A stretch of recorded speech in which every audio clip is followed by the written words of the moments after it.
mereka langsung dikomando oleh pemimpinnya, wahai ahli Zambal, berdirilah kalian semua, karena Syekh Ma'ruf Bajamal sedang menuju pada tempat kita dengan adat.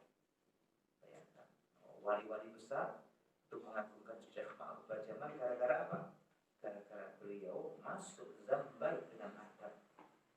Masya Allah, orang-orang mulia ini mengagungkan Syekh Ma'ruf Bajamal karena masuk area Zambal dengan penuh adab. Dan ini ciri khas daripada orang yang telah mengenal Allah Subhanahu wa Ta'ala. Maka pengajaran kita kali ini adalah adab tentang keluar rumah atau keluar pondok, keluar dari tempat kita menuju ke masjid. Dikatakan kalian keluar rumah menuju masjid pakai adab manakala kalian memenuhi kewajiban-kewajiban. Kemudian sunnah-sunnah engkau amalkan. Kemudian haram kau hindari kearasan-arasan waktu nang masjid. Ya, juga meninggalkan yang makruh. Ya, waktu nang masjid gak ada ngerokok. Pakai adab. Nang masjid ngerokok, jelas gak pakai adab. Ini ya. Kemudian dengan adab-adab sempurna. Loh, kenapa demikian? Kita harus sadar. Mau kemanakah kita? Harus sadar. Kita keluar rumah menuju kemana? Ketahuilah, masjid adalah rumahnya Allah Subhanahu wa Ta'ala. Bayangkan kita akan sowan menuju Allah Subhanahu wa Ta'ala.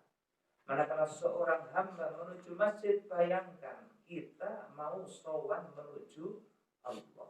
Kalau kita sowan pada kiai, sowan pada ustadz, sowan pada presiden, kita pakai adab, ya, kita pakai aturan-aturan. Bagaimana pendapatmu kalau kita mau masuk rumahnya Allah yaitu masjid? Apakah adab yang kita lakukan waktu itu? Maka dalam bab ini dijelaskan secara komplit, mulai keluar rumah, ya, jalannya bagaimana, yang tenang tadi, jangan tergesa-gesa. Ya, kemudian jangan waktu di jalan itu zikir yang banyak. Sebut nama Allah sebanyak-banyaknya. Ya Allah, ya Allah, ya Allah. Sepanjang jalan. Ya, sepanjang jalan. Ya, sehingga rumahnya semakin jauh dari masjid, semakin banyak pahalanya. Ya, rumahnya semakin jauh dari masjid, semakin banyak pahala. Sehingga suatu ketika sahabat Rasulullah ada yang ingin beli tanah dekat masjid. Kenapa rumahnya jauh? Maka waktu pagi pada Rasulullah, Rasul melarangnya. Enggak usah. Biarkan kamu jauh dari masjid agar engkau dapat pahala yang banyak manakala menuju masjid. Dan bayangkan kita mau sowan kepada Allah, kita mau masuk rumahnya Allah, maka usahakan pakai adab yang sempurna. Maka kalau engkau pakai adab yang sempurna, dikatakan hidangan Allah banyak. Kalau kita masuk rumahnya orang kaya, dapat hidangan-hidangan. Orang kaya yang rumah maksudnya, dapat hidangan ini, A, B, C, D. Bagaimana pendapatmu kalau kita masuk rumahnya Allah, dapat hidangan apa? Maka Allah punya segala-galanya. Langit punyanya Allah, bumi milik Allah, lautan milik Allah. Apa yang Allah tidak punya?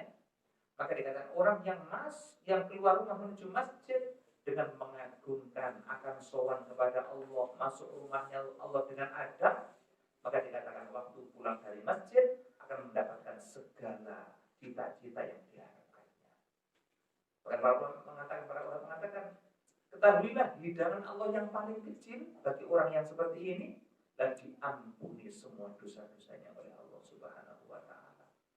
Ya, sehingga ya, suguhan Gusti Allah untuk orang yang sowan kepadanya ke masjid, hidangan paling kecil adalah apa? Dimaafkan dosa-dosa kita oleh Allah Subhanahu wa Ta'ala. Kenapa? Sebab Allah sudah ikrar dalam hadis qudsi. Allah mengatakan, fahaqqun 'alal mazur ayyukrima zairah. Kata Allah, pengunjung-pengunjungnya yang sowan menuju Allah Subhanahu wa Ta'ala. Sebelumnya Allah mengatakan, inna buyuti fil ard al masajid. Ketahuilah, rumah-rumahku di bumi adalah masjid-masjid itu. Hakikatnya rumahku di bumi itu masjid. Maka barang siapa ya fazuwaruha yazurha ummaruha. Orang yang ziarah ke masjid adalah orang yang memakmurkan masjid, yang menjadi tamu-tamunya Allah Subhanahu wa taala. Maka dari itu kita diajari di sini tentang bagaimana adab menata hati mau masuk masjid. Ya, bayangkan masjid adalah rumahnya Allah. Tuan rumahnya adalah Allah. Allah zat yang maha kaya raya. Allah punya segala-galanya. Dan hidangan Allah segalanya ada di sana. Dan masjid tempatnya, tempat rahmat Allah Subhanahu wa ta'ala. Maka bayangkan seperti itu, insya Allah keluar dari masjid, engkau dapat segala-galanya. Masya Allah. Kita ingin apa? Ya, sampaikan kepada Allah waktu kita berangkat ke masjid. Maka dari itu ada khuruj ilal masjid, ada menjelaskan keluar rumah menuju masjid. Jadi menuju masjid untuk apa? Ailis sholat, untuk sholat. Lah ke masjid untuk apa kalau tidak untuk sholat? Ketahuilah termasuk passwordnya masuk masjid itu adalah sholat 2 rakaat. Password daripada masuk masjid kan di dalam password tadi ya. Maka masuk itu adalah passwordnya sholat 2 rakaat. Yang mana 2 rakaat itu disebut sholat tahiyatul masjid untuk menghormati masjid.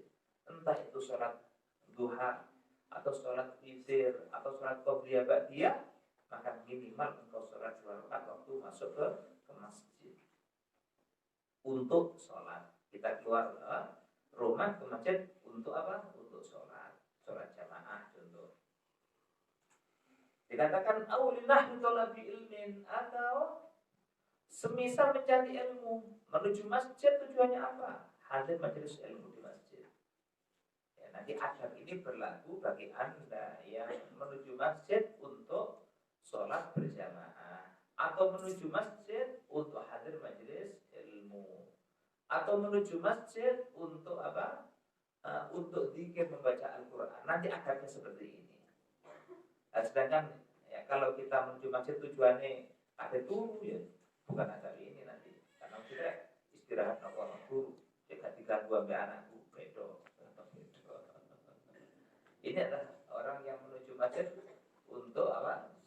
Sholat berjamaah, untuk hadir majelis ilmu di masjid, atau untuk membaca Al-Quran atau zikir.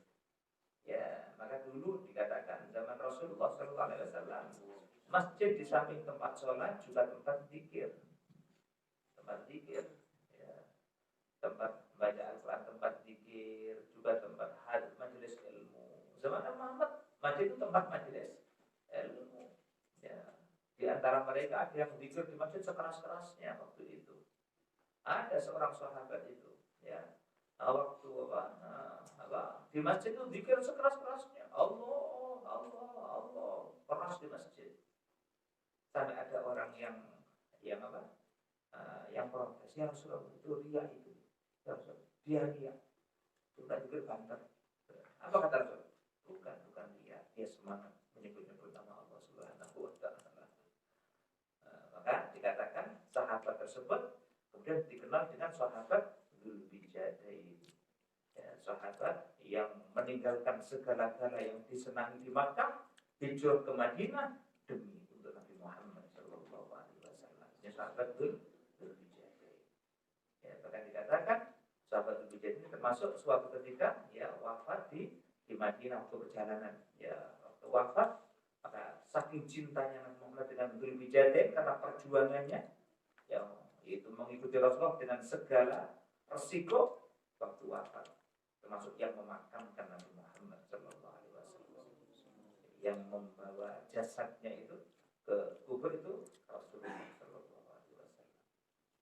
Ya, waktu itu sore hari, ya, sampai Rasul mengatakan, ya Allah, irdo anhu, ya Allah, ya Allah ridhoi dia, ya Allah ridhoi dia, ya Allah. Ini perjuangan Nabi Muhammad untuk beliau, untuk Dzulbijadain ini. Ya Allah ridhoi dia, ya Allah. Fa inni amsaitu radiya. Dikatakan aku sore ini ya Allah ridho dengan sahabatku yang bernama Dzulbijadain. Ini termasuk sahabat mulia. Itu kalau di masjid zikir keras, banter itu sahabat apa? Dzulbijadain. Dan kita kalau ingin zikir keras, yang penting nggak ada orang sekitarnya, silahkan, nggak apa-apa. Waktu masjid kosong, musola kosong, ya seteras-terasnya silahkan. Yang penting tidak ganggu. Tapi kalau ada yang terganggu, ada yang tidur dan ya, ada yang sholat, ya jangan. Ini adab ya, itu meliputi apa? Kewajiban-kewajiban ya yang harus kita penuhi waktu kita menuju masjid. Sunnah-sunnah menuju masjid, hal-hal yang haram apa, termasuk mengotori masjid, apalagi yang makruh termasuk apa, makan di masjid, ya ini termasuk adalah hindari.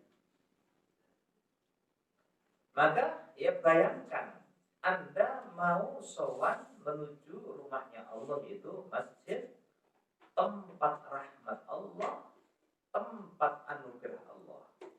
Maka dikatakan fa'idza faragta min taharatik fasholli fi baitik rak'atayil fajr.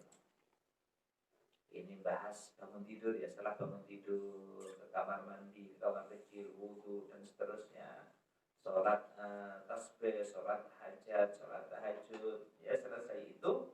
Kalau engkau mau menuju masjid, ya maka kalau zaman Rasulullah, ya adalah menunggu azan dikumandangkan. Adanya azan dikumandangkan, maka Rasulullah sholat 2 rakaat, sholat apa? Sunnah fajar. Maka sholat sunnah fajar ini terkenal dengan sholat apa? Qabliyah subuh. Ya. Maka sholat qabliyah subuh itu adalah sunnahnya di rumah, yang afdol, yang utama di rumah.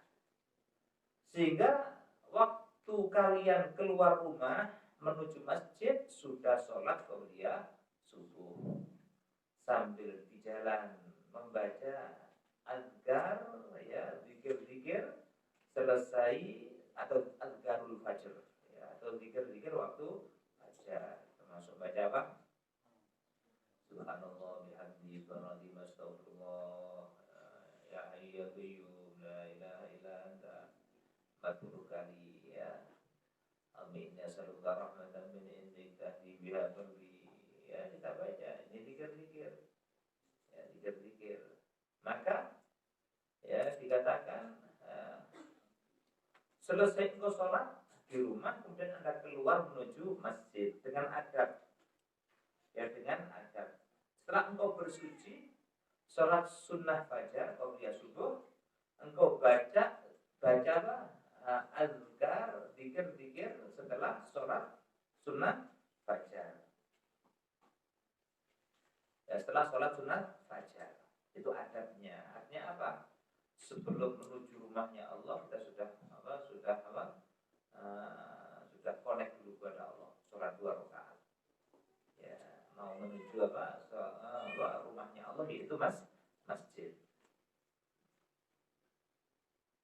Nah ini kalau memang sudah masuk waktu subuh. Kalau sudah subuh, sholat qabliyah itu di rumah. Tapi kalau kalian ke masjidnya sebelum subuh, tidak sebelum subuh, ya tidak apa-apa. Dan berarti nanti qabliyah subuhnya di masjid, ya tidak apa-apa. Cuma yang paling utama antara qabliyah subuh di masjid dan di rumah, maka yang lebih utama adalah di rumah.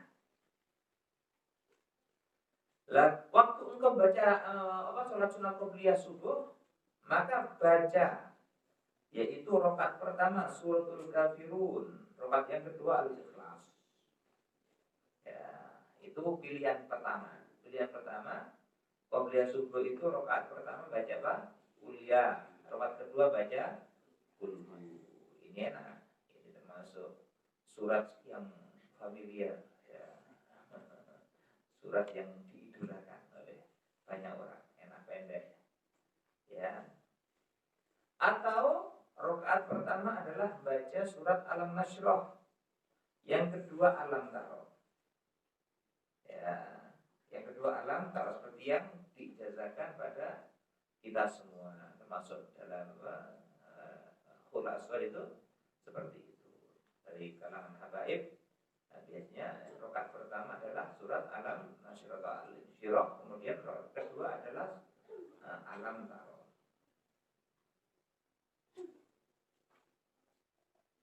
Bahkan dikatakan ada faedahnya, ono khasiate. Rasul sama tidak ingin sakti gak ketoro ya ini. Ya, kepingin sakti jangan. Sakti gak ketoro ini. Ya, ampuh, ya, digdaya tapi gak ngamal-ngamal nopo, ya gak mojo apa? Mantra namanya. Ada digdaya tanpa mantra. Bagaimana digdaya tanpa mantra itu? Engkau sholat qobliyah subuh tapi rutin, jangan ditinggal. Rakaat pertama alam nasroh, kedua alam taro. Dikatakan di sini, ya dalam di tengahnya disari oleh Syekh Nawawi, dikatakan siapa yang melazimkan ini, ya membaca ini, baman qara'a fi raka'atil fajri alam nasroh laka sadrak wa alam taro, dikatakan qasurat anhu yadukuli aduin. Maka musuh-musuhmu tidak akan mampu mengganggumu. Ya, maka musuh-musuhmu semuanya nggak akan mampu mengganggumu. Ampuh kan? Ampuh. Musuh-musuh kebanyakan keok kabeh. Ini termasuk keutamaan baca alam nasro, alam taro dibaca waktu sholat qobliyah subuh. Ya, maka ya, tangan orang yang musuhi kamu tidak akan mampu menyentuh kulitmu. Apa gak sakit? Ampuh gak? Ampuh. Insyaallah. Enak. Padahal musuh lahir maupun musuh batin. Musuh lahir seketok, musuh seketok jin. Ini akan ada mengenai akan apa? Jelukup diri. Ini termasuk khasiatnya. Nah, dari itu ya lazimkan sholat qobliyah subuh baca alam nasroh dan alam taro. Sebagaimana duha, ya sholat duha itu kalau diistiqomahkan dikatakan sholat duha kalau rutin dikatakan akan pertama membuat hatimu kaya. Kaya hati ini hatimu menjadi hati kaya, gak butuh apa-apa. Uripmu seneng tok duha. Ya, terus yang kedua, engkau akan dijaga oleh Allah dari gangguan jin. Maka dikatakan jin tidak mampu mengganggu orang yang istiqomah sholat duha. Ya, jin tidak mampu mengganggu orang yang istiqomah sholat duha. Bahkan dikatakan kalau ada jin ini berani mengganggu orang yang sholat duha, maka jin akan pingsan. Sematu. Ya, akan pingsan. Waktu jin itu pingsan, digotong oleh teman-temannya. Sama jin digotong. Dibawa pada kiai ini jin. Ini kiainya jin. Kiai. Kenapa teman kita pingsan ini? Maka diruqyah tuh. Oh, sampai tidak pingsan kenapa? Ternyata apa jawabannya? Oh, ini kerasukan manusia. Manusia. Kerasukan manusia. Bayang Allah gak hebat kan? Tapi rutin sholat duha. Jika ada manusia kerasukan jin, ada jin kerasukan manusia. Siapa jin yang kerasukan manusia itu? Jin yang berani mengganggu orang yang rutin sholat duha. Itu jangan tinggalkan sholat duha. Sehingga guru-guru kita selalu wanti-wanti, jadi jangan ditinggalkan duha dan witir. Ya, jangan ditinggalkan duha dan witir. Ini senjatamu. Juga jangan ditinggalkan adalah qobliyah subuh. Rakaat pertama alam nasroh, kedua alam taro. Ampuh. Ya, apalagi zaman-zaman fitnah seperti ini. Ya, ini. Dikatakan di sini barang siapa melazimkan qobliyah subuh, baca alam nasroh rakaat pertama, kedua alam taro, maka Allah akan membatasi tangan orang yang memusuhimu nggak akan mampu menyentuh akan kulitmu. Ini termasuk khasiatnya. Tapi ya gitu, gak oleh samian ibu ibadah sing dipikir khasiate. Itulah khasiate dipikir. Waktu publiku bayangan sakti toh. Bayang sakti ya. Tambah gak mandi. Atau waktu duha bayangannya jenerawannya lah. Allahu Akbar bayangannya keliru. Malah gak mandi. Lah bagaimana tetap niat dawuh, para santri, para saudara kami, nek gak iso niate elok mlaku. Kata beliau. Enak kan? Wahai para saudaraku, kalau engkau nggak bisa niat qobliyah subuh, ya, niat duha, niat mencari ilmu, niat ngaji Quran, kalau nggak bisa niat, tolong melaku niatmu. Keberkahan akan datang. Insya Allah seperti itu. Insya Allah, nah, kalau kita ngaji, niatnya ikut Habib al-Habsyi, nanti keberkahannya juga mirip dengan yang Allah berikan pada beliau, Habib Ali al-Habsyi, seorang wali besar.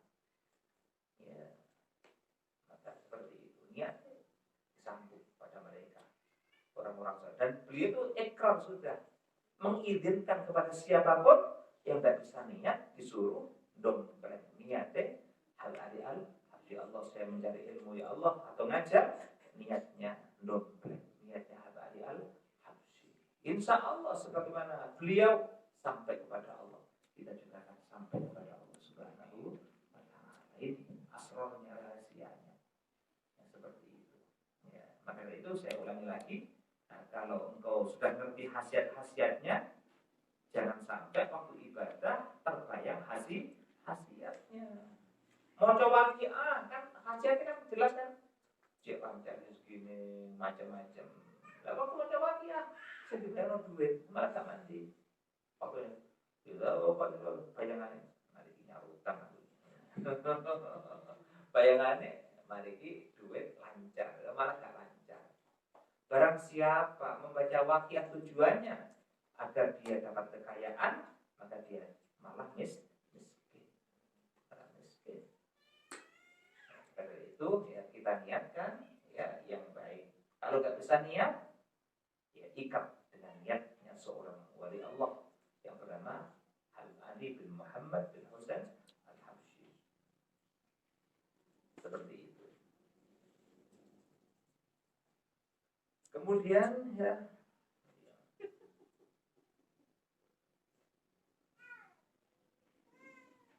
terus walam yaj'al lahum alaihi sabil. Kalau orang itu rutin qobliyah subuh baca alam dan alam darah, maka Allah tidak akan memberi jalan musuh-musuhmu untuk mengganggumu. Dengan cara apapun tidak akan mampu. Keok kemana? Dengan segala cara apapun akan kalah. Jadi ampuhnya, hebatnya sholat qobliyah subuh, baca alam nasr dan alam. Ya. Belum baca ya hayya qayyum la ilaha illa anta. Para ulama mengatakan barang siapa selesai qobliyah subuh baca ya hayya qayyum la ilaha illa anta, ya hayyu ya qayyum la ilaha illa anta, dikatakan maka ya zikir tersebut dibaca 40 kali itu ada termasuk di situ ada Ismullahil A'zam, ada nama Allah yang agung. Artinya apa? Nama Allah yang agung itu digawe jaluk apa itu tulisan. Medeni kan? Medeni.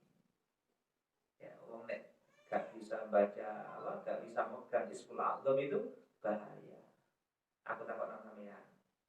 Dari sampeyan iki yo duwe kesempatan wis tanjalu apa itu tulisan jaluk apa. Ada kan zaman ya wis minta apapun dituruti oleh Allah ya Rabbana. Kadang-kadang bingung kok ini nyalu apa gitu ya. Makanya ampun kita ya kesulitan. Maka dikatakan ya hayyu ya qayyum dibaca 40 kali itu adalah dikatakan min jumlati ismillahil a'zam, termasuk golongan asma Allah yang agung yang kalau dibaca minta apapun akan dituruti oleh Allah Subhanahu wa taala. Umpomo ya. Saman nek kita menang ya. Sama kepin pindah masjid pasir di pindah tukang Malaysia. Ya Allah. Mari baca itu ya Allah. Pindah masjid pasir ke Tumpang ya Allah. Malaysia. Apakah hilang?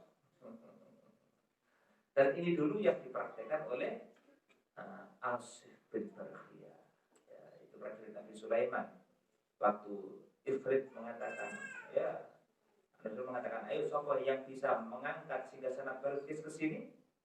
Ya, singgasana Balqis itu di Sabah, ya, kira-kira di Yaman, Yaman. Nabi Sulaiman di Palestina, waktu ribuan kilo. Maka Nabi Sulaiman ingin singgasana Balqis diangkat ke Palestina, ya, ke Palestina. Maka jin dengan sombongnya mengatakan, Nabi Sulaiman, ya, Ifrit waqala ifritu min jinni ana atika bihi qabla an taquma min maqamik. Nabi Sulaiman, kami mampu meminta singgasana Balqis sebelum engkau berdiri dari tempatmu. Wes gak butuh sak jam, 5 menit, 5 menit bisa. Maka akhirnya apa? Akhirnya apa? Ada orang ilmu, ya, orang yang punya ilmu, termasuk punya Ismul A'zam ini, ya, namanya Asif bin Barkhiyah, dia mengatakan dia lagi ada mana? Ya. Ana atika bihi qabla ayyal tadda ilaika tawfiq. Kata Asif dan Sulaiman, nek kula kesuwen ngoten niku, nek kaya Ifrit kesuwen, 5 menit kesuwen, nek kula mboten jenengan ketek melek bener kok. Asif. Dan ketek melek kok dugi. Bayangkan dari Sabah ke Palestina. Andai kan sekarang dari sini ada Australia. Ya. Australia kan jatuh Irian Jaya. Ya, Irian Jaya. Ya, dari apa? Dari Jawa Timur menuju Australia. Ya. Itu hanya butuh merem, melek, wes teko. Itu seorang laki-laki manusia, ya, yang punya ilmu, masuk mengantongi Ismullahil A'zam.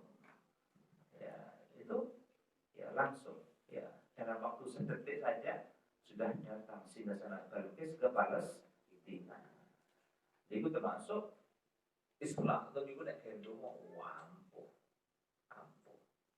Islam itu macam-macam. Di antaranya ada mengatakan baca ya Hayyu ya Qayyum dibaca 40 kali selesai qobliyah subuh, itu termasuk setingkat dengan Ismullahil A'zam. Nek gendong mandi. Dan berhubung mandi, para ulama nek gendong hati-hati, harus sampai salah. Maka apa doa kita? Ya Hayyu ya Qayyum ahyil quluba ahya, ya Allah. Mandi-mandi itu hidupkan hatiku, ya Allah. Yang sehat, jangan sampai hati kamu mati. Waslih lanal amal fid wa dunya. Perbaiki amal kami, ya Allah, di dalam masalah agama dan dunia. Mandi. Itu masuk tunggu mandi, tiga tunggu padangi hati. Enak selamat wis. Nanti kayak jaluk duit, ruwet duit. Ya. Mandi-mandinya tunggu jaluk duit. Katakan duit temenan. Bisa kaya salah apa kok itu. Hati-hati ya. Dari guru mesti api. Tapi nek jalur padangi hati mesti api. Atau minta husnul khotimah jelas bagus. Tapi nek jalur omah mewah guru mesti api. Ya. Atau jalur bojo sing ayu guru mesti api. Tapi nek dikai padangi hati mesti api. Ini termasuk apa? Ismullahil seperti itu, ya. Ini masuk rahasia kehidupan. Ya, maka dikatakan orang yang ngerti rahasia Allah itu hidupnya akan mudah. Ya. Orang yang kalau ngerti rahasia Allah itu hidupnya akan mudah. Dan barang siapa hidup tanpa, ya, tanpa memahami rahasia Allah, hidup itu sulit. Ya. Contoh kecil sekarang yang bulit-bulit ya. Sama kalau mari mangan durian, ngilangi ambune kan anggayan ya. Kenapa? Tanpa rahasia. Coba dengan rahasia lah gampang. Wadah itu, kayak baju putih, meron hilang kayaknya. Itu namanya rahasia. Rahasia untuk menghilangkan bau durian. Ada di situ rahasianya. Kadang-kadang sampai sabun itu sama buai, tapi sampai itu langsung hilang baunya. Itu diantaranya rahasia yang Allah tetapkan di muka bumi. Maka orang yang mengerti rahasia seperti ini, hidupnya akan mudah.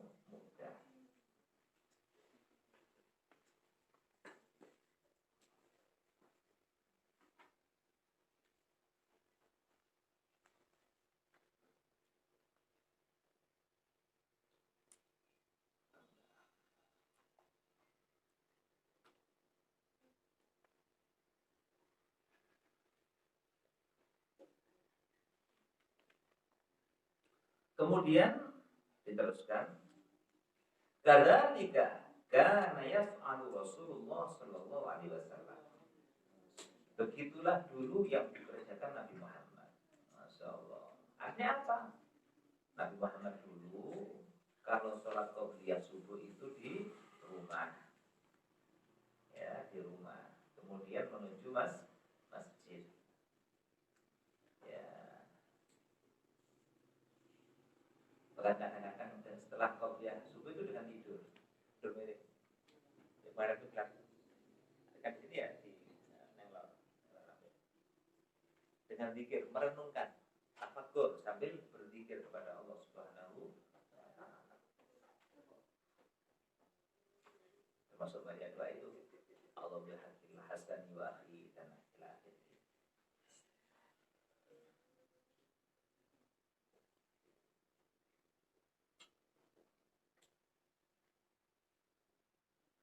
Nah ini, ada ini. Rasulullah dulu dikatakan yusannu ayyafsila baina sunnatil fajri wal faridah bil ittija' ala syikil aiman. Sunnah hukumnya setelah engkau qobliyah subuh menunggu jamaah subuh adalah kalian atau merebahkan tubuh, ya,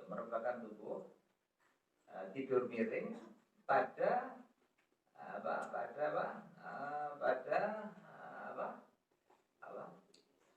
ini berenganan yaitu apa? Sunnah hukumnya setelah qobliyah subuh kau rebahkan tubuhmu dengan tidur miring kanan dan menghadap kiblat, atau miring kiri menghadap kiblat juga. Nek miring kanan berarti sirai no di lor, nek miring kiri sirai no kidul menghadap kiblat. Wal yamin afdal, cuma miring kanan lebih utama. Walau fil masjid, walaupun engkau sedang di dalam masjid. Wah, ibadah. Wong masjid wae, apa-apa betul. Glosor mari qobliyah subuh.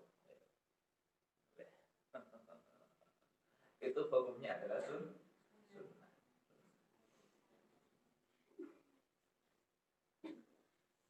Atau bantalnya pakai telapak tangan. Tidak turun. Ya.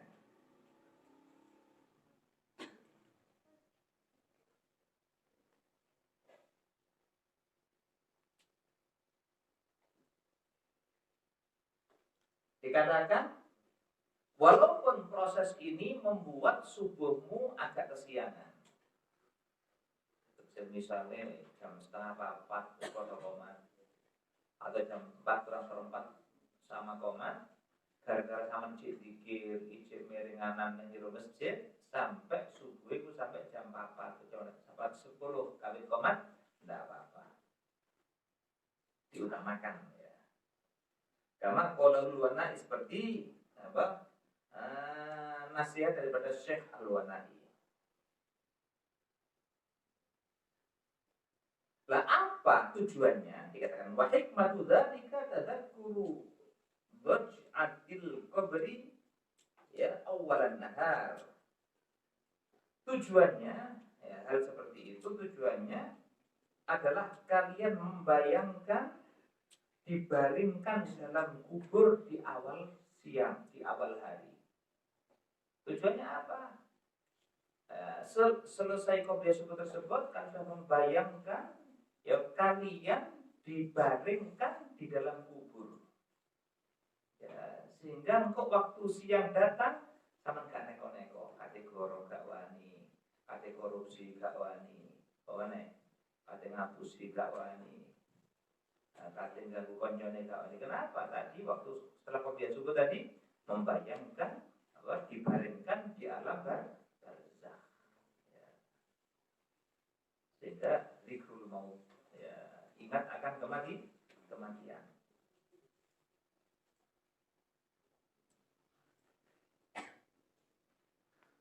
Terus yang kedua, liyakuna ba'itsan lahu ala a'malil akhirah. Yang kedua, ya, tujuannya adalah agar ya itu memberi motivasi pada Anda, membangkitkan semangat untuk melakukan amal-amal akhirat. Sehingga punya tekad setelah sholat subuh itu untuk memperbanyak amalan-amalan akhirat. Gak melulu golek duit katanya.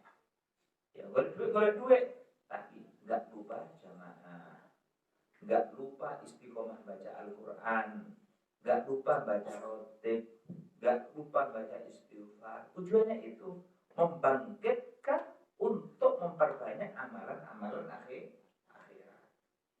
Terus yang ketiga, auli idharil ajzi fi awalin nahar. Yang ketiga atau yang keempat, untuk menampakkan bahwa kita lemah. Ya, waktu selesai baring miringan itu adalah untuk menampakkan bahwa kita lemah di hadapan Allah Subhanahu wa taala. Ya, sekuat apapun kita adalah lemah. Ayo sapa nek sing ngerasa kamu kuat. Ya, dikatakan wong sing kuat-kuat lho, petinju gamane. Ya Mike Tyson gamane. Itu hanya diambil uratnya satu oleh Allah di sini. Langsung wis keplek. Stroke teman-teman. Dikatakan orang-orang yang didaya, orang-orang kuat, presiden sekalipun sing rumangsa kaya gak ono sing ngalahno. Ketahuilah satu urat ikut diambil oleh Allah. Fungsinya dihilangkan oleh Allah. Itu langsung dari kaya patung. Seperti batu. Ya, sampai nang detik digendong, mangan ditulak, susah dulunya subuh tidak karu-karuan. Dikatakan orang yang seperti seakan-akan gak bisa mati, maka dengan cara Allah, ya Allah membuat dia lemah selemah-lemahnya. Kayak sampai mangan gak iso mangan dewi. Ya nang detik gak iso dewi gara-gara apa? Gara-gara sepele. Gara-gara satu sarafnya ada yang tidak berfungsi. Dan saraf itu ada sebesar helai rambut itu. Gede seado rambut itu gede. Kecil, urat itu kecil, sak rambut. Bayangkan, wong yang kuatnya seperti itu, bahkan presiden sekalipun atau raja sekalipun yang nggak ada tandingannya ditakuti, hanya ya diambil fungsi sehelai rambut saraf tersebut langsung dia menggait laku-laku. Bayangkan. Coba hebatnya nanti coba. Orang hebatnya wong. Coba. Orang yang alim, ya pinter sembarang apa? Waktu diambil itu langsung lari kabeh, ya kan? Lari kabeh langsung. Ya, seperti orang gila ya. Bayangkan. Seperti orang gila. Orang hebat seperti itu, fungsi sarafnya tidak disempurnakan oleh Allah, itu langsung seperti orang gila, goblok dadak. Bayangkan. Sebiasai bojone ya kuwati sopan waktu lorong disentak. Mana? Biar coba waktu sehat ya, tak ora wani. Waktu sudah dialih fungsikan sarafnya satu saja, langsung kayak patung. Masya Allah. Ya, bahkan tombol-tombol yang biasa menghormati, menganggap dia seperti orang gila. Coba kuatin dia ini. Nek wis rumangsa ngene iki sapa sing kuat ngene? Ya Allah. Maka dari itu termasuk idharul ajzi, menampakkan lemah kita di hadapan Allah. Tidur, miring, ambek madhep kulon, membayangkan akan kematian. Ya Allah, betapa lemahnya kami, ya Allah. Betapa lemahnya kami enggak punya daya.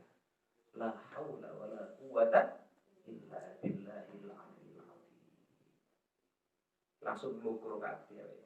Jadi saat ingat akan seperti ini, siapa kita yang masih ngaku kuat? Sopo sing ngaku hebat? Sing ngaku alim sopo? Coba. Ya. Diambil sedikit daripada sarafnya, langsung ya, menjadi orang yang nggak bisa apa-apa. Yang biasa ya untang-untang langsung mau mingsel entek karirnya ya, gara-gara seperti itu.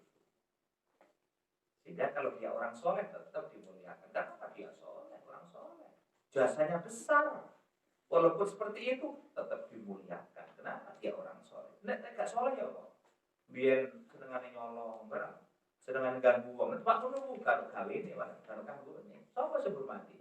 Nggak ada. Seperti sampah. Tak ubahnya seperti telai kucing. Orang dicedek itu semua akan ngiler terus, ngiler tes. Ya karena itu penyakit tersebut. Ya, orang didekat yang dulu jadi idola, sekarang waktu didekati itu semua kan. Ya lari kalau didekati, menjauh. Itulah kehidupan. Maka dari itu waktu sholat qobliyah subuh selesai itu tarik berbaring, tidur berbaring. Ya menghadap kiblat, bayangkan engkau adalah di liang lahat. Engkau adalah orang atau hamba yang penuh dengan sifat lemah, enggak punya daya, enggak punya apa-apa.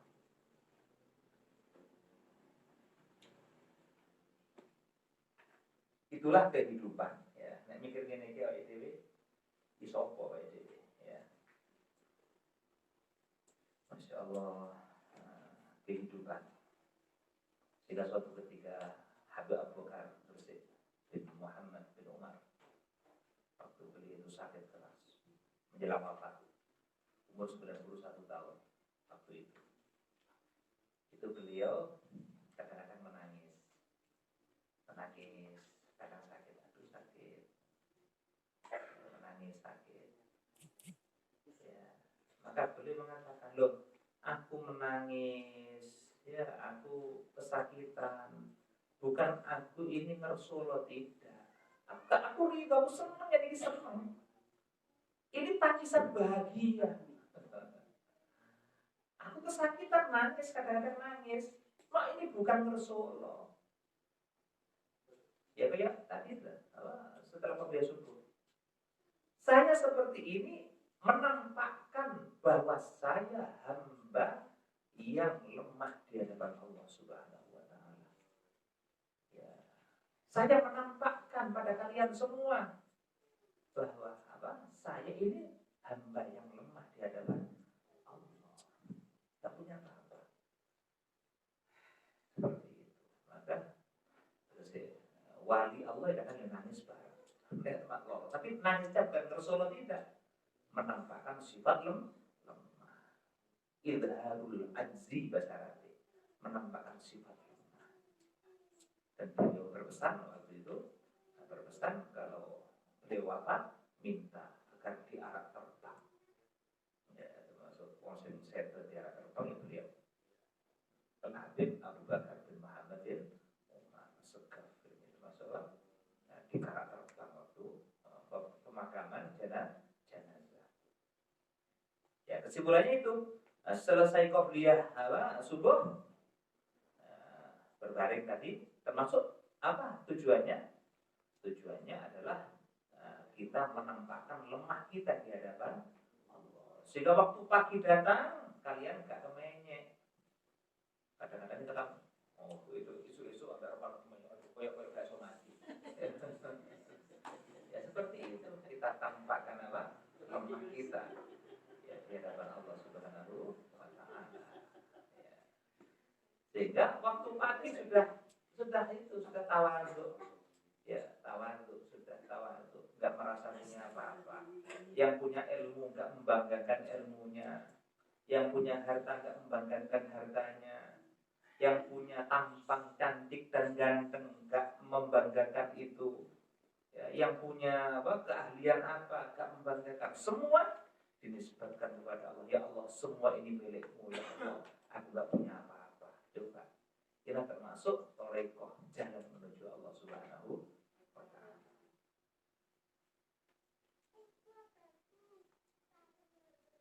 Ini.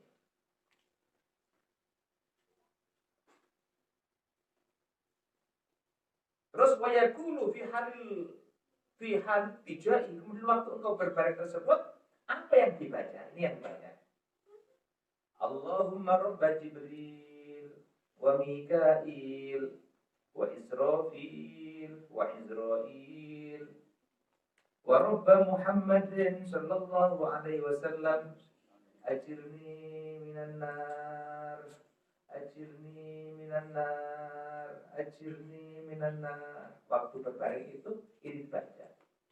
Allahumma ya Allah, Allahumma rabba Jibril, ya Allah, Tuhannya Jibril. Dan Jibril itu Masya Allah, makhluk Allah yang hebat. Ya, dikatakan Jibril itu ya, andaikan mau bersuara, orang sedunia jumlahnya 7 miliar langsung mati kabeh. Itu sekali suara Jibril itu dikatakan orang sak dunia mati kabeh. Iku cek mau etok gurung nyaduke. Masya Allah. Dikatakan ya, termasuk sama lihat cerita kaum Iromazatul Iman allati lam yukhlaq mithluha fil bilad. Sampai akhirnya apa? Karena bentaknya Jibril mati semuanya. Orang jumlahnya puluhan ribu itu langsung mati semuanya. Hanya dengan suara Jibril. Guru ngamu Jibril itu tadi. Maka Jibril yang hebat itu ketahuilah Tuhannya juga Allah Subhanahu wa Ta'ala. Ya, ini semua hebat-hebat semua. Wahai Tuhannya Jibril, Tuhannya Mikail, Tuhannya Israfil, Tuhannya Israel, bahkan Tuhannya Nabi Muhammad sallallahu alaihi wasallam, ajirni minan nar, ajirni minan, ya Allah, ajirni, selamatkan aku ya Allah, minan nar, dari api neraka ya Allah. Dibaca 3 kali. Allahumma rabba Jibril wa Mikail wa Israfil wa Izrail wa hamalatil arsh wa rabba Muhammadin sallallahu alaihi wasallam, ajirni minan nar, ajirni minan nar, ajirni minan nar. Setelah selesai itu bangunlah dari enak-enak turun ya. Kemudian Anda menuju masjid. Summa tawajjah ila masjid. Waktu masuk masjid, waduh, dengan gambaran koyo ya konek kepada Allah maksimal. Coba baterai full seterusnya. Masya Allah. Sehingga waktu sholat subuh sudah khusyuk, ini sudah khusyuk. Oh, sudah seperti itu pikirnya. Waktu sholat subuh, Allahu Akbar. Nikmat. Bismillahirrahmanirrahim. Nikmat. Kenapa?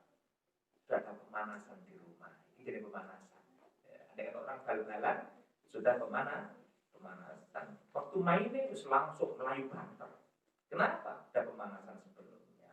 Nah beda sama sing kawit ngoyo waktu azan kawit ngoyo. Ya, selesai ngoyo, komat kan. Akhirnya masjid habis tengah melayu, megap-megap. Waduh, gak iso usul. Jadi pakai main bola tanpa pemanasan. Langsung sama suara langsung melayu. Ya Allah, kemengkap. Kenapa? Tanpa ada pemanasan dalam segala sesuatu. Segala sesuatu butuh pemanasan. Ya, jika pemanasan loro kabeh.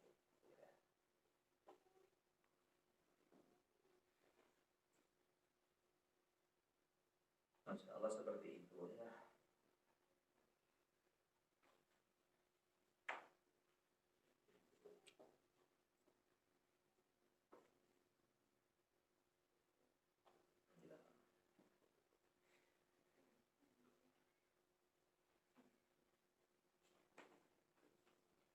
Kita ini kemudian menuju masjid. Bayangkan masjid rumahnya Allah.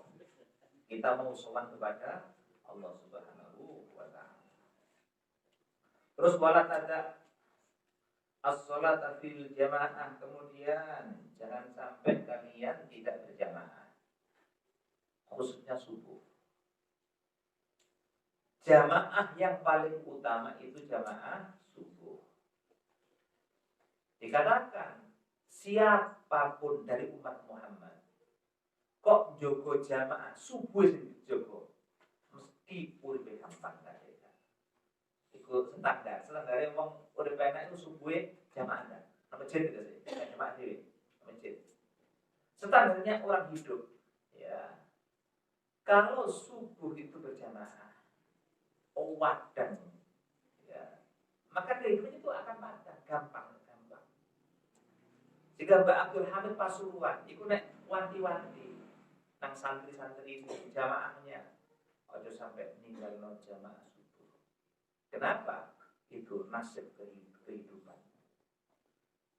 Ojo wanti-wanti ninggalno jamaah subuh. Itu adalah kehidupan. Ya, yang lain juga jamaah. Zuhur usaha jamaah, asar juga jamaah, maghrib jamaah, isya juga jamaah. Nah, prioritas jamaah subuh. Masya Allah, seperti itu. Ini juga rahasia kehidupan juga, Masya Allah.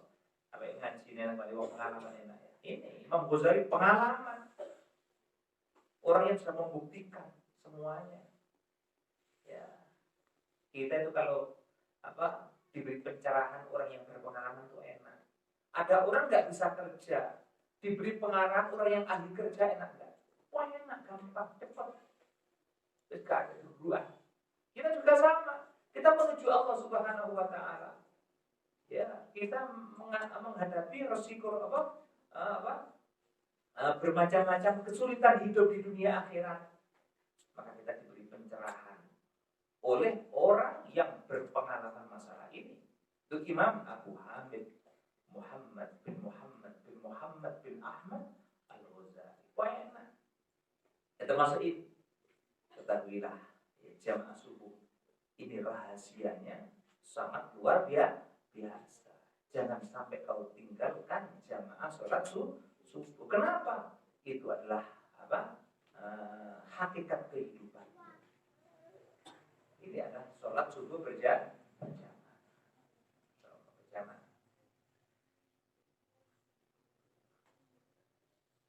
Ini ada Nabi Dawud. Liqauli sallallahu alaihi wasallam, "Man shalla arba'ina yawman as-shalawati fi jama'ah la tafutuhu fiha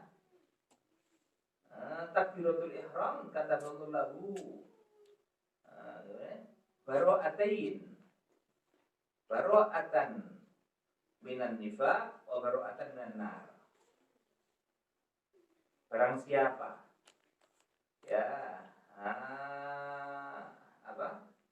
sholat 40 hari berjamaah tidak lepas takbiratul ihram bersama imam, maka Allah akan catat dia terbebas dari dua hal. Pertama, terbebas dari sifat munafik. Yang kedua, terbebas daripada api neraka.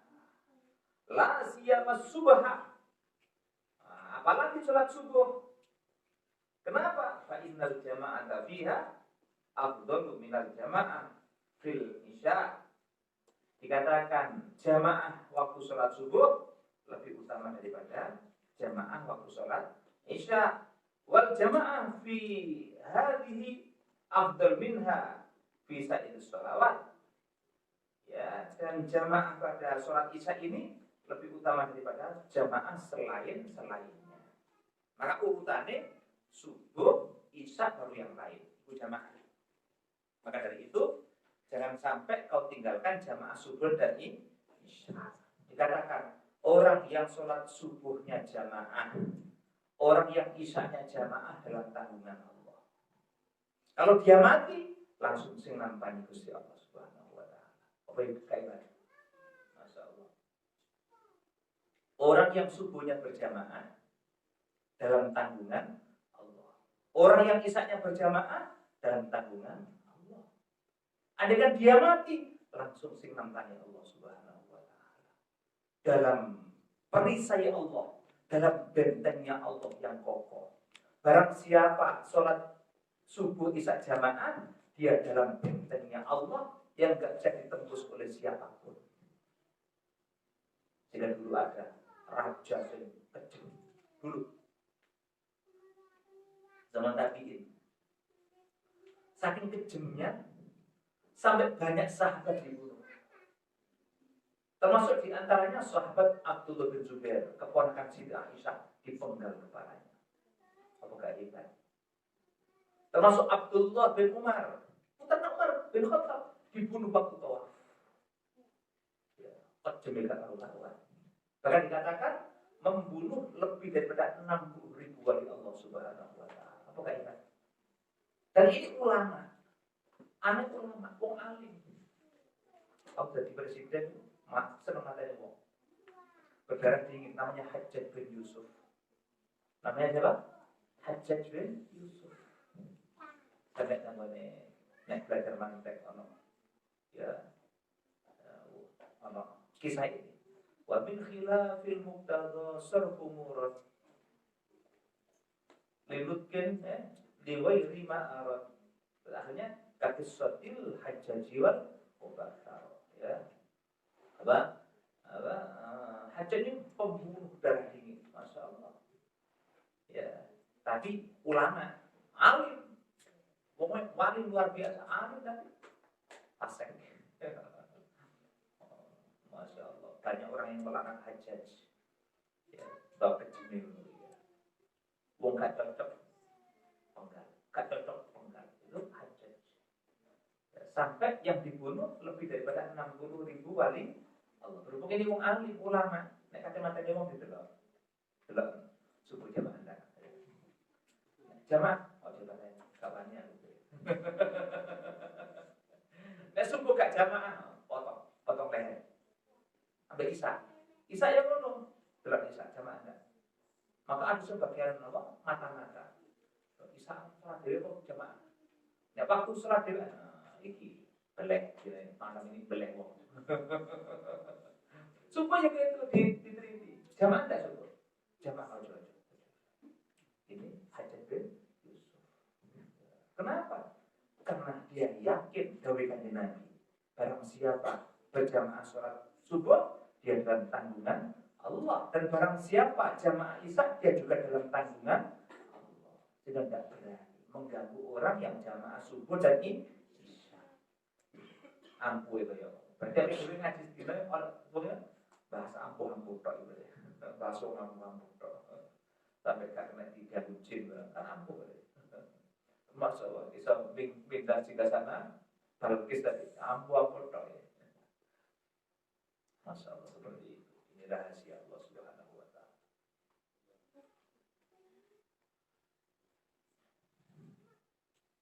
Itu, jadinya seperti itu. Ini Hajjaj. Ya. Cuma pembunuh. Akhirnya Hajjaj ini ketemu wali sing keramat ketok. Ya tapi ya diwakili wali-wali Allah, cuma wali sing gak ketok keramat. Pada waktu penghujung hidupnya ini Hajjaj ini ketemu wali sing ketok keramat. Saya lupa namanya. Ada di sini juga ada nanti di akhir di pertengahan bahasanya ada penformatnya Hajjaj ada, tapi di sarahnya bahas orang yang apa, banyak orang masuk neraka gara-gara melaknat Hajjaj bin Yusuf. Ada di Bidayah, banyak orang yang masuk neraka gara-gara Hajjaj bin Yusuf. Nek laknat keterlaluan. Tapi dia muslim, tapi fasik. Tapi dilaknat, enggak boleh melaknat orang. Ya. Maka diceritakan Hajjaj itu waktu terakhir ketemu seorang tabiin, wali, cuma ketok keramat. Waktu dipenggal. Waktu Hajjaj dipenggal mesem, gak susah belas kok. Katanya, berarti mati kita itu mesem. Ada mesem. Pada wali model gini. Aku sungguh ini seorang wali yang apa? Hatinya teguh, yang nggak ada beda antara disembelih dan nggak sembelih. Karena bedanya tersenyum, kata disembelih tersenyum, belum nggak apa-apa. Aku tenang, soal bahasa mal, tenang. Orang tidak Gusti Allah Subhanahu. Belum nggak apa-apa. Saya dunia Gusti Allah. Nggak mungkin ini. Ya kan, apa diambil Allah? Akan sungguh tetap dibunuh oleh Hajjaj. Maka akhirnya keramatnya metu wali. Darahnya nggak bisa habis. Darah itu terus. Dan sampai banjir tempat tersebut dan dari tersebut mengejar Hajjaj. Itu melaku gitu. Bahkan itu sampai 6 bulan. 6 bulan itu dia bergetek.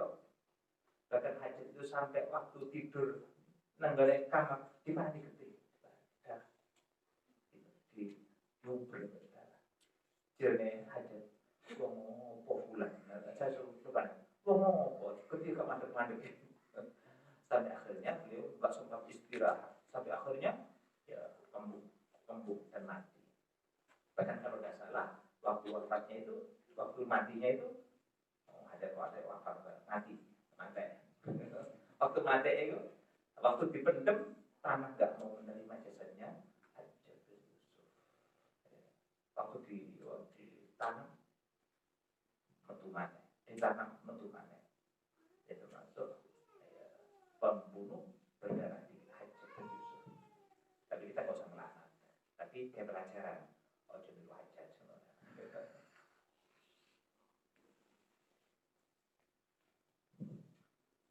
Sambil.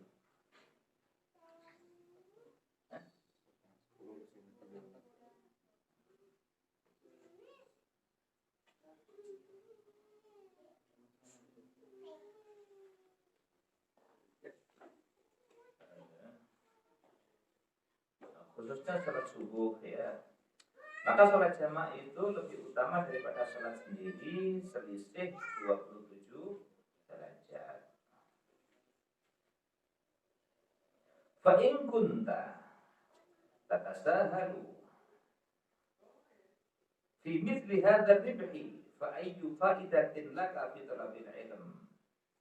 Ini kan keutamaan jamaah subuh dan isya. Ya, dijelaskan keutamaannya. Yang Ghazali dawuh, kalau Anda gak tertarik, najwa, kalau gak, kok jamaah subuh gak, aku gak tertarik ambil keutamaan umum, aku tidak tertarik subuh itu mangan wajib. Ya, contoh. Aku tertarik nih, Isa itu sholat dewi romai, walau pernah masjid kangelan, contoh. Kalau engkau seperti itu dalam hatimu menentang tegese dianjurkan jamaah subuh jolali Isa jangan sampai meninggalkan jamaah diramian nanti orang ganti enggak wajib ya kok sholat dewi sebenarnya pada sholat ya. Apa kata Imam Ghazali? Kalau Anda diberi keutamaan seperti itu hebatnya enggak tertarik, apa tujuan Anda mencari ilmu? Apa gunanya golek ilmu apa coba? Apa kayak bangga-banggaan? Ya, kayak pamer-pameran, cek terkenal engkau orang yang alim, terkenal engkau orang yang punya ilmu banyak. Masya Allah. Nah, seperti itu. Wa innama samratul ilmil amalu. Ketahuilah buahnya ilmu itu mengamalkan ilmu tersebut. Innamal ilmu wal amal. Yang dikatakan ilmu itu yang hakiki yang kamu amalkan. Ya, yang dikatakan ilmu itu yang kamu amalkan itu yang belum kamu amalkan bukan ilmu itu. Ya, konsep toh ya. Fa idza sa'ita ilal masjid famshi ala hinatin wa tu'adatin wala ta'jal. Kalau engkau waktu berjalan menuju masjid, maka perhatikan berjalanlah dengan tenang, khusyuk, dan jangan tergesa-gesa. Kenapa? Tergesa-gesa membuat engkau sholatnya tidak khusyuk. Wa qul fi dhalikin Allahumma inni as'aluka bihaqqis sa'ilin 'alaika wa bihaqqir raghibin ilaika. Kemudian waktu engkau jalan menuju masjid, baca doa ini. Doa yang dulu dibaca Nabi Muhammad SAW, ya Allah aku minta kepadamu dengan hak orang-orang yang minta. Orang yang minta punya hak ya Allah. Orang yang cinta kepadamu juga punya hak. Orang yang berjalan menujumu juga punya hak ya Allah. Ketahuilah ya Allah, kami keluar rumah menuju masjid bukan karena kesombongan, bukan karena ria, bukan karena ingin dikenal orang, kan tapi aku keluar rumah menuju masjid ya Allah untuk menghindari murkamu. Aku takut pada murkamu ya Allah. Aku berharap ridhamu ya Allah. Maka aku minta kepadamu ya Allah, selamatkan aku dari api neraka dan masukkan aku ke surgamu ya Allah, dan ampuni dosa-dosaku karena sungguh tidak ada yang bisa mengampuni dosa kecuali Engkau ya Allah. Ini termasuk penutup daripada kita waktu berjalan menuju masjid dengan adab. Masya Allah, kaki kanan dulu yang ke masjid, masuk masjid, kemudian sholat tahiyat al masjid, dan hati selalu konek kepada Allah Subhanahu wa taala. Dengan cara seperti inilah orang-orang dulu dapat kemuliaan. Ya, Masya Allah. Dapat rahasia-rahasia yang tercurah dari Allah Subhanahu wa taala. Nah, kalau kita ingin seperti mereka, ikuti. Ya, kita kan sering mendengar cerita fulan, wali songo termasuk Mbah Ampel, Mbah Giri, Mbah Hashim Asy'ari. Ketahuilah mereka semua amalannya seperti ini. Katanya tapi itu sama, beda dengan kalau kita nggak ngerti. Ada orang hebat, kok hebat? Itu biar apa? Gak ada, kan repot. Ingin seperti dia, gak ada caranya, repot. Nah kita diberitahu, Mbah Sunan Ampel hebat juga dengan cara seperti ini. Mbah Gunung Jati hebat juga dengan cara seperti ini. Mbah Hashim Asy'ari, Mbah Said Ketapang jadi hebat juga seperti ini. Kalau ingin seperti mereka, tiru langkah mereka. Ditiru. Keberkahan. Menghidupkan ajaran Nabi Muhammad sallallahu alaihi wasallam. Maka ila akhirih.